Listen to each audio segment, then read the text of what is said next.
नमस्ते भाऊ. शेवटी अहमदनगर शहर विधानसभा मतदारसंघाचं चित्र स्पष्ट झालं आणि राष्ट्रवादी विरुद्ध राष्ट्रवादी अशी लढत पक्की झाली. नगरकरांसाठी धक्कादायक गोष्ट म्हणजे संदीप कोतकर यांच्या पत्नी सुवर्णाताई संदीप कोतकर यांनी आपला उमेदवारी अर्ज मागे घेतला.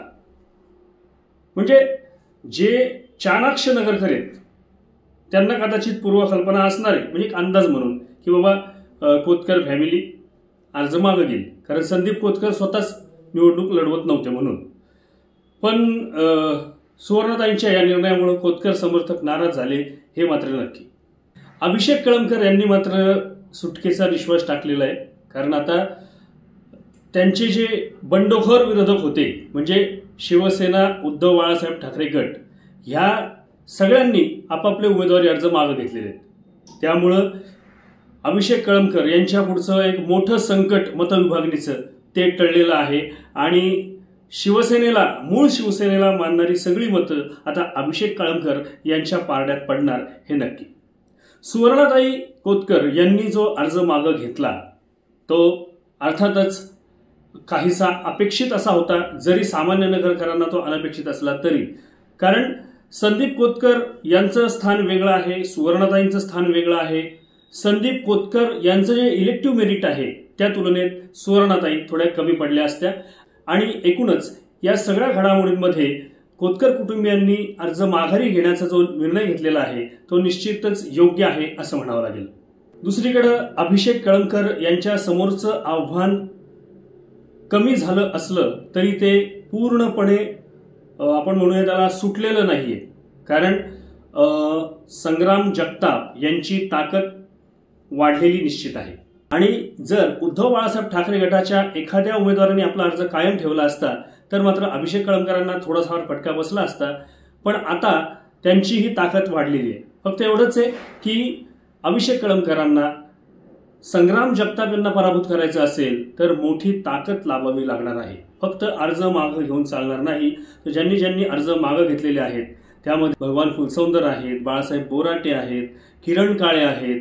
तर या सगळ्यांनी मिळून जर अगदी मन लावून कळमकरांचं काम केलं तर निश्चित संग्राम जगताप यांना थोडंफार जड जाण्याची शक्यता आहे. थोडंफार यासाठी की त्यांचं कार्यकर्त्यांचं जाळं हे निश्चित मोठं आहे. त्यांनी प्रचारात निश्चितच अभिषेक कळमकरांपेक्षा जास्त आघाडी घेतलेली आहे आणि आता अभिषेक कळमकरांना आपल्या प्रचाराचा पॅटर्न बदलणंही आवश्यक आहे. अभिषेक कळमकर उमेदवारी अर्ज मागे घेण्याच्या काळापर्यंत लोकांच्या भेटीगाठी घेत होते, तेही गरजेचं आहे. पण आता अभिषेक कळमकरांपुढे जे विकासाचे मुद्दे आहेत की नगरचा जो विकास एका अर्थाने खुंटलेला आहे किंवा 2 टर्म मिळूनही संग्राम जगताप यांनी जे शेवटी काम केलंय त्या संदर्भात अभिषेक कळमकरांनी बोलणं गरजेचं आहे. आणि संग्राम जगताप यांनाही त्यांनी शेवटच्या टप्प्यात केलेलं काम कितपत उपयोगी आहे, किती उपयोगी आहे हे मतदारांना पटवून देण्याची निश्चित गरज आहे.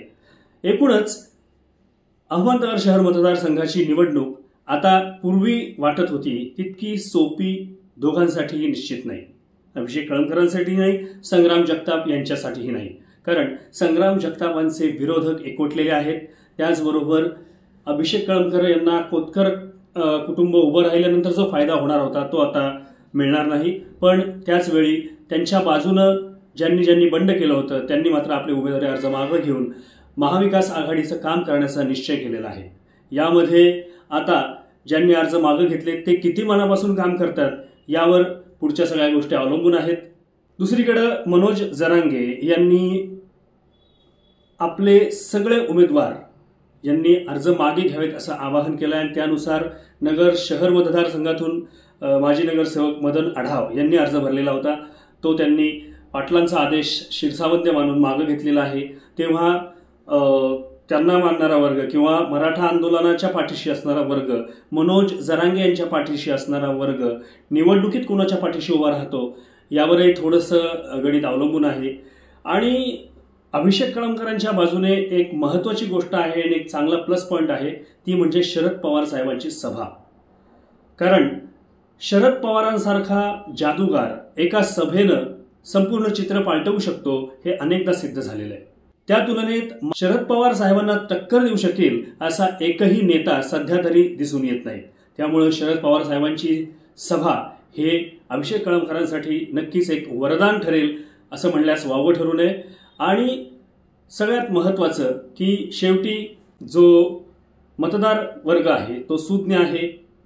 त्या वर्गाला या मतदारसंघात झालेली कामंही दिसतात, न झालेली कामंही दिसतात.